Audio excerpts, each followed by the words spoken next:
قومی اسمبلی نے فوجی سربراہان کی مدت ملازمت 3 کے بجائے 5 سال کرنے کا بل منظور کر لیا۔ سپریم کورٹ اور ہائی کورٹ میں ججز کی تعداد بڑھانے کے بل بھی کثرت رائے سے منظور کر لیے گئے۔ اپوزیشن نے ایوان میں شدید شور شرابہ کیا اور بلوں کی کاپیاں پھاڑ دیں۔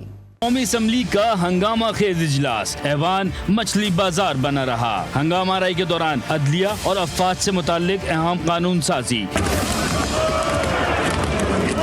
شور شرابے کے دوران وزیر دفاع خواجہ آصف نے Pakistan army act 1952، navy act 1961 اور ایئر فورس ایکٹ 1953 میں ترمیم کا بل ایوان میں پیش کیا، جسے کثرت رائے سے منظور کر لیا گیا۔ بل کے تحت سروس چیف کی مدت ملازمت 3 سال کے بجائے 5 سال ہو جائے گی۔ فوج میں جنرل کی ریٹائرمنٹ کے قواعد کا اطلاق آرمی چیف پر نہیں ہوگا۔ تعیناتی، دوبارہ تعیناتی یا ایکسٹینشن کی صورت میں آرمی چیف بطور جنرل کام کرتا رہے گا۔ It has been moved that the bill further to amend the Pakistan Army Act 1952, the Pakistan Army Amendment Bill 2024 as introduced in the National Assembly be taken into consideration at once. All those in favor of the motion may say aye. All those against it may say no. I think ayes have it. Consequently, motion is adopted. قانون سازی کے دوران opposition نے ہنگامہ آرائی جاری رکھی اور اسپیکر ڈائس کا گھیراؤ کر کے بل کی کاپیاں پھاڑ دیں۔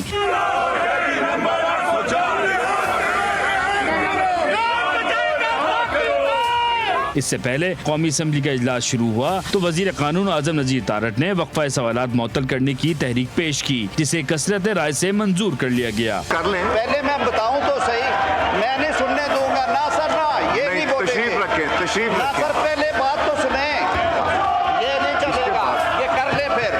سر آپ میسج میں ڈالیں، یہ نہیں سنیں گے۔ نہیں سنیں گے، نہیں سنیں گے سر، میں کہہ رہا ہوں نہیں سنیں گے۔ وزیر قانون نے supreme court practice and procedure ordinance اور اسلام آباد ہائی کورٹ ترمیمی بل 2024 پیش کیا اور دونوں بل کثرت رائے سے منظور کر لیے گئے۔ بل کے تحت سپریم کورٹ کے ججز کی تعداد 17 سے بڑھا کر 34، جبکہ اسلام آباد ہائی کورٹ کے ججز کی تعداد 9 سے بڑھ کر 12 ہو جائے گی۔ پریکٹس اینڈ پروسیجر ترمیمی بل کا اطلاق 26ویں آئینی ترمیم سے پہلے لاگو ہوگا۔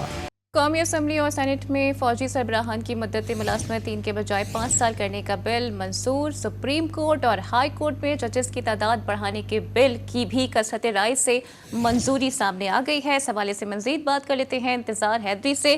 انتظار، یہ بتائیے گا کیا ماضی میں بھی اس طرح کے فیصلے کیے گئے ہیں تو ان کے نتائج کیا رہے ہیں؟ سیکنڈ کویسچن یہ ہے کہ اپوزیشن اب کیا کرے گی، ان کے پاس کیا آپشنز ہیں، بیکاز وہ کہہ رہے ہیں کہ ہمیں آلریڈی سپریس کیا جا رہا ہے۔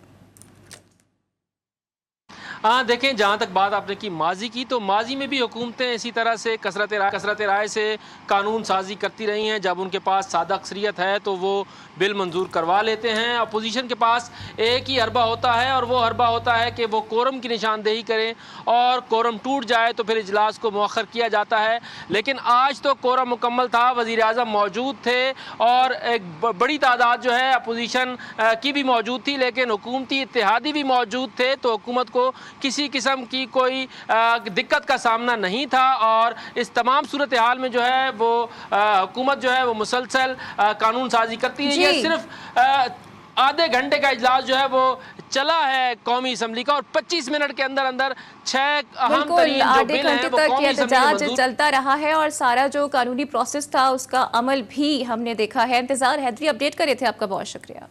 آرمی ایکٹ کے مطابق سروسز چیف کی مدت ملازمت 3 سال مقرر تھی، جسے قومی اسمبلی میں بذریعہ ترمیمی بل 3 سے بڑھا کر 5 سال کر دیا گیا۔ یہ ایک انتہائی اہم اور خوشائن فیصلہ ہے، کیونکہ پالیسیوں کے تسلسل اور استحکام کی خاطر یہ قدم انتہائی ضروری تھا۔ سروسز چیف کی مدت ملازمت 5 سال ہونے سے پالیسیوں کے تسلسل اور استحکام میں کافی فائدہ ہوگا۔ سپریم کورٹ میں ججز کی تعداد 17 سے بڑھا کر 34 کر دی گئی ہے، جس سے لوگوں کو انصاف کی فراہمی آسان بنے گی۔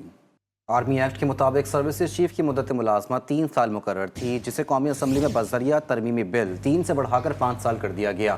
یہ ایک انتہائی اہم اور خوشائن فیصلہ ہے، کیونکہ پالیسیوں کے تسلسل اور استحکام کی خاطر یہ قدم انتہائی ضروری تھا۔ سروسز چیف کی مدت ملازمت 5 سال ہونے سے پالیسیوں کے تسلسل اور استحکام میں کافی فائدہ ہوگا۔ سپریم کورٹ میں ججز کی تعداد 17 سے بڑھا کر 34 کر دی گئی ہے، جس سے لوگوں کو انصاف کی فراہمی آسان بنے گی۔